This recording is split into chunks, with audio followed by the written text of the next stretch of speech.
స్నేహితుడిని హత్య చేసి పరారైపోయిన నిందితుడి కోసం విశాఖ పోలీసులు గాలిస్తున్నారు. నగేష్ అనే యువకుడి ఆచూకీ తెలిస్తే చెప్పాలంటూ న్యూపోర్ట్ పోలీసులు నిందితుడి ఫోటో కూడా విడుదల చేశారు.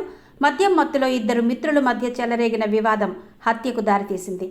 ఆదివారం సాయంత్రం పెదగంట్యాడ పారిశ్రామికవేడ అయిన స్టీల్ యార్డ్లో ఈ సంఘటన చోటు చేసుకుంది. న్యూపోర్ట్ పోలీసులు తెలిపిన వివరాలు ఇలా ఉన్నాయి. ఛత్తీస్గఢ్ రాష్ట్రం జగదల్పూర్కు చెందిన మహాదేవ్, నగేష్ స్నేహితులు రోజుల క్రితం ఉపాధి నిమిత్తం పెదగంట్యాడ ప్రాంతానికి వచ్చారు.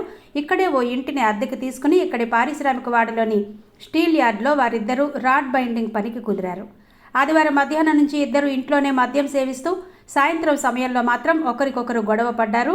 కోపోద్రిక్తుడైన నగేష్ పెద్ద కర్రతో మహాదేవ్ తలపై కొట్టడంతో అతడు అక్కడికక్కడే మృతి చెందాడు. అనంతరం మహాదేవ్ మృతదేహాన్ని పక్కనే ఉన్న పొదల్లో పడేసి నగేష్ పరారయ్యాడు. రాత్రి 9 గంటల సమయంలో న్యూపోర్ట్ పోలీసులకు సమాచారం అందింది. దీంతో సిఐ కామేశ్వరరావు సిబ్బందితో కలిసి సంఘటనా స్థలానికి చేరుకుని వివరాలు ఆరా తీశారు. కేసు నమోదు చేసి దర్యాప్తు చేపట్టారు.